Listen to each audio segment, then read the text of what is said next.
Coca কবুতর। এই যে অনেক কবুতর আমার হাতে এসে পড়তেছে খাবার খাওয়ার জন্য কাছে। আমার খামারে 3টি রুমে কবুতর রয়েছে বিভিন্ন কালারের।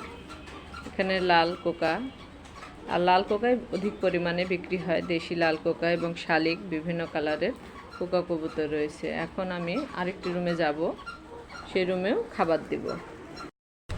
এটি আরেকটি রুম। এখানে কালো কোকা রয়েছে, বিদেশি অ্যারাবিয়ান কালো, সাদা এবং সবজি কোকা, এবং 2-1 জোড়া শালিক বা সিরাজও রয়েছে যারা ডিম বাচ্চা করতেছে।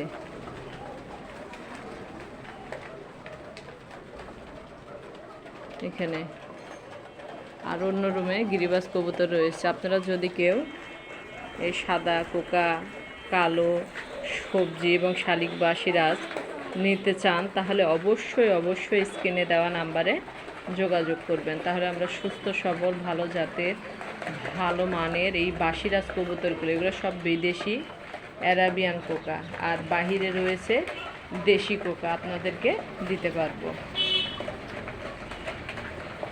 এখন আমি যে রুমে গিরিবাজ কবুতর রয়েছে সেই রুমে যাব। এখন আমি গিরিবাজ রুমে যাব। কোকা কবুতরগুলো খাইছে, এগুলো সব দেশি এবং শালিক বা সিরাজ কোকা। আর এটা হচ্ছে আমার গিরিবাজ কবুতরের লক। আসলে আলাদা আলাদা রুমে আমি আলাদা আলাদা কবুতর পালন করি।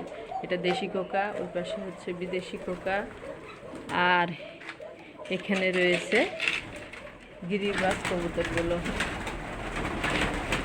এতে কী হয়, জাত নষ্ট হওয়ার সম্ভাবনা খুব কম থাকে।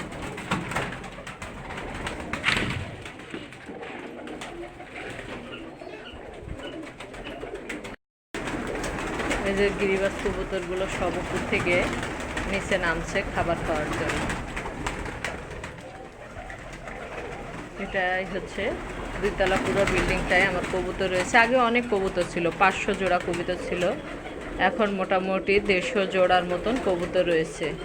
500 জোড়া কবুতর নাই আগের মতো।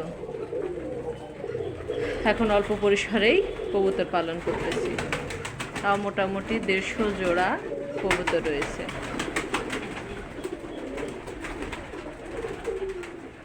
আর তাছাড়া এখানে পোস্টারিং করাইছিলাম, 3টে বাচ্চা উঠাইছে। বাচ্চাটা দেখা হয়নি কালকে, আজকে একটু দেখব বাচ্চা 3টা কেমন আছে। হ্যাঁ, এই তো 3টে বাচ্চাই ধীরে ধীরে বড় হচ্ছে আল্লাহর রহমতে। এরকম অসংখ্য বাচ্চা রয়েছে, অসংখ্য বাচ্চা রয়েছে। এখানে 2টে বাচ্চা উঠাইছে, যেখানে 2টে বাচ্চা উঠাইছে, যেখানেও 2টে বাচ্চা উঠাইছে সবে মাত্র। এরকম অসংখ্য ঘিরে, যেখানে ডিমে রয়েছে,